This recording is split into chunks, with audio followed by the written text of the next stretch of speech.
Bonjour à tous. Donc, derrière ma dernière toile, je voulais vous parler un petit peu du RIC. Oui, le RIC constituant ne passera pas cette fois-ci aux prochaines élections. Dommage. Le RIC est beaucoup à la mode. Beaucoup de candidats actuels l'utilisent, mais c'est pas le vrai RIC.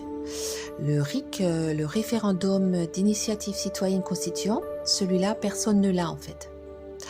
D'ailleurs, si vous voulez vous renseigner sur le RIC constituant, il vous suffit d'aller sur Espoir RIC avec Madame Clara Egger. C'est la seule à avoir le RIC constituant. Bon, alors nous ne l'aurons pas cette fois-ci, mais il ne faut surtout pas baisser les bras, parce que par exemple, les Suisses ont mis des années, ils l'ont pas eu facilement non plus. Il y a beaucoup de pays qui ont déjà un RIC, il y a 36 pays, je crois, qui ont des RIC plus ou moins puissants, ça dépend. Mais moi, pour la France, j'ai beaucoup d'espoir. En fait, voilà, un jour, j'espère qu'on aura le meilleur RIC qu'il soit. On est des Gaulois réfractaires, faut pas l'oublier. Le RIC constituant, c'est en fait la vraie démocratie. Actuellement, il faut savoir que nous sommes dans une démocratie représentative. Ça veut simplement dire en fait qu'il y a un seul homme avec ses copains qui nous représente. En fait, il représente la France. Ils décident pour nous, ils choisissent pour nous, on leur donne notre argent et eux, ils décident quoi en faire sans jamais nous demander en fait notre avis. On n'est jamais sollicité pour cela. Donc voilà les amis. Donc moi aujourd'hui, j'ai la cinquantaine et j'ai envie de décider par moi-même. Alors il faut changer, en fait, il faut changer la Constitution pour que le peuple, en fait, reprenne le pouvoir de choisir, de décider avec des référendums. En fait, c'est pas compliqué. On croit que c'est compliqué, mais ça l'est pas. Il suffit de changer un article de notre Constitution, c'est l'article 89. Et cela, en fait, ne change pas grand-chose. Ça change pas du tout l'organisation de notre gouvernement actuel. À part une seule chose. Et cette chose-là, elle est importante. C'est plus eux qui décident, en fait. C'est nous. Enfin, tous ensemble. La droite, la gauche, le centre, les extrêmes, etc. En fait, avec le RIC constituant, je précise constituant, on pourrait retrouver la parole. Le peuple pourrait parler avec son cœur, alors qu'eux ne parlent qu'avec l'argent. Nous, on est mieux placés pour savoir ce qui est bien pour nous.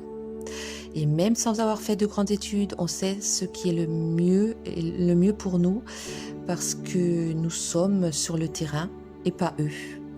Eux, ils sont déconnectés de la réalité, ils vivent dans un autre monde et ça, on le sait de plus en plus. Et qu'est-ce qu'on peut faire ? On peut rien faire. Et oui, malheureusement, on peut rien faire. On est devant nos télévisions, on est assis dans notre canapé, on rouspète, on est devant notre téléphone, connecté au réseau et on rouspète aussi. On peut aller manifester, et oui, manifester.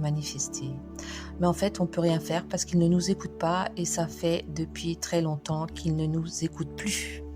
On pourrait par exemple décider pour nos abeilles, pour les pesticides, pour l'écologie, pour les retraites, pour la santé, pour l'enseignement, pour la justice, etc., etc. Et franchement, moi je pense qu'on prendrait de meilleures décisions que eux. Parce que j'ai confiance aux Français. Et même si on fait des ratés, c'est pas grave. Il sera difficile de faire pire que eux, franchement. Alors, et surtout, n'allez pas croire les gens qui pourraient vous décourager avec des arguments bidons. Du genre, c'est pas possible, la France est trop grande, ça serait une révolution, les gens iraient pas voter, les gens s'en fichent et n'iraient pas décider, les gens voteraient des mesures radicales ou brutales, etc., etc. C'est faux car moi je pense que tout le monde serait intéressé par certains sujets et les gens décideraient de plus en plus et de plus en plus. Les gens sont pas habitués aujourd'hui. Cela fait tellement longtemps que l'on décide à leur place. Donc certains n'arrivent pas à se projeter vers l'avant et restent bloqués aujourd'hui. Moi je pense que c'est faux. Je pense que c'est des pessimistes. Ils veulent simplement nous couper les ailes, garder le pouvoir et les avantages qui sont avec, au lieu de nous les donner, de nous en donner en tout cas un petit peu. Voilà. Donc la prochaine fois, tous derrière le RIC, tous ensemble. Merci.